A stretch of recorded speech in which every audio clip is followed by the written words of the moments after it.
Assalamualaikum warahmatullahi wabarakatuh. Perkenalkan, saya Latifatul Azizah akan menyampaikan materi tentang perjalanan EYD. Menurut KBBI Daring, ejaan adalah kaidah cara menggambarkan bunyi-bunyi seperti kata, kalimat, dan sebagainya dalam bentuk tulisan atau huruf-huruf serta penggunaan tanda baca. Keberadaan ejaan sangatlah penting, terutama di dalam dunia kepenulisan untuk menulis surat resmi, surat lamaran pekerjaan, email, pengumuman, naskah cerpen atau novel, bahkan chat WhatsApp dengan guru harus menggunakan ejaan yang benar. Tapi kali ini kita bukan mau bahas tentang cara penulisan ejaan, melainkan perkembangan ejaan bahasa Indonesia itu sendiri. Mau tahu apa aja? Check this out. Yang pertama, ejaan Font of Vision. Ini merupakan pedoman resmi ejaan pertama yang diterbitkan pada tahun 1901. Bahasa Indonesia waktu itu masih disebut sebagai bahasa Melayu. Bisa ditebak dari namanya, ejaan ini disusun oleh orang Belanda yang bernama Charles Font of Vision dan dibantu oleh Engku Nawawi gelar Sultan Makmur dan Muhammad Taib Sultan Ibrahim. Gimana sih ciri-ciri ejaan yang benar menurut Mbah of Vision ini? Nah, kita kasih rangkumannya ya. Next, yang kedua, ejaan Suwandi. Ejaan ini menggantikan ejaan Font of Vision setelah diresmikan pada tanggal 19 Maret 1947 berdasarkan surat keputusan Menteri Pendidikan, Pengajaran, dan Kebudayaan Republik Indonesia nomor 264/PHGA. Penyusunnya adalah Mr. Raden Suwandi yang waktu itu menjabat sebagai Menteri Pendidikan, Pengajaran, dan Kebudayaan. Oh iya, ejaan ini dikenal juga sebagai ejaan Republik. Pembaharuan dari ejaan Suwandi terletak dalam penggabungan diftong, yaitu gabungan dua huruf vokal OE yang diganti menjadi U dan dihapuskannya tanda apostrof atau petik satu. Nah, tanda apostrof ini diganti menjadi huruf K atau tidak ditulis sama sekali, seperti pada kata maaf, rakyat, Jumat, dan lainnya.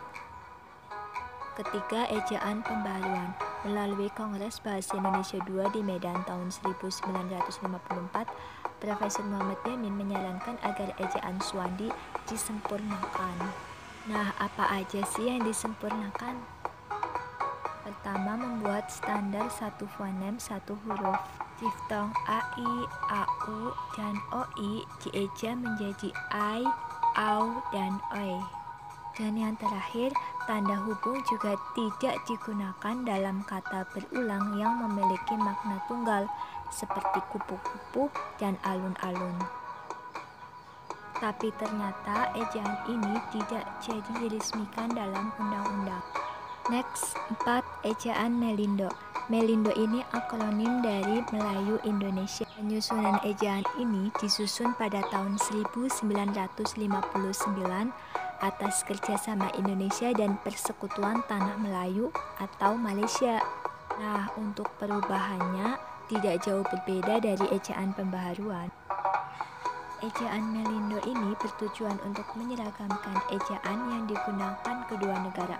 Secara kan bahasa Indonesia dan Malaysia memiliki banyak kemiripan. Akibat ketegangan politik antara Indonesia dan Malaysia waktu itu, ternyata ejaan ini pun gagal diresmikan. Next, nomor 5, ejaan LBK, Lembaga Bahasa dan Kesusastraan. Merupakan lanjutan dari ejaan Melindo. Panitianya masih campuran antara Indonesia dan Malaysia dan dibentuk pada tahun 1967. Isinya pun tidak jauh berbeda dari ejaan yang disempurnakan yang akan dijelaskan selanjutnya ya. Hanya ada perbedaan di beberapa kaidah saja. Nah, huruf vokal dalam ejaan ini terdiri dari I, U, E, O, dan A. Dan istilah-istilah asing sudah mulai terserap seperti ekstra, kalbu, gerilya, dan lainnya. Keenam, EYD, ejaan yang disempurnakan. Kamu pasti udah kenal dong sama yang namanya EYD ini. Ejaan ini berlaku sejak tahun 1972 sampai 2015.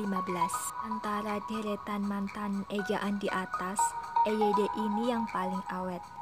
Juga, ejaan ini yang mengatur secara lengkap tentang kaidah penulisan bahasa Indonesia, antara lain tentang unsur bahasa serapan, tanda baca, pemakaian kata, pelafalan huruf E, penggunaan huruf kapital, dan penggunaan cetak tebal. Oh iya, huruf V, F, Y, X, dan Z yang kental dengan bahasa asing resmi menjadi bagian dari bahasa Indonesia.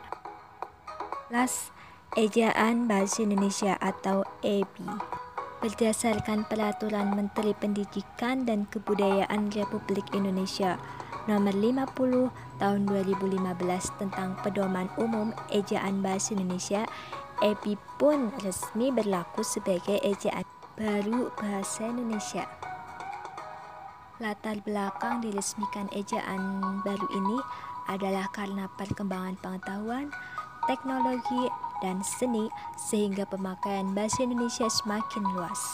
Ejaan ini juga menyempurnakan EYD, terutama dalam hal penambahan diftong, penggunaan huruf kapital, dan cetak tebal. Nah, dari materi di atas, kita dapat meninjau beberapa hal. Pertama, huruf diftong yang berlaku antara lain AI, AU, EI, dan OI.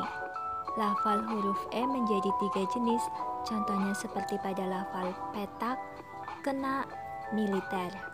Tanda elipsis digunakan dalam kalimat yang tidak selesai dalam dialog.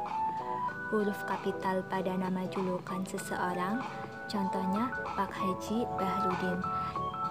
Dan yang terakhir, penulisan cetak tebal untuk menegaskan bagian tulisan yang sudah ditulis mirip, dan bagian-bagian karangan seperti judul, bab, dan subbab.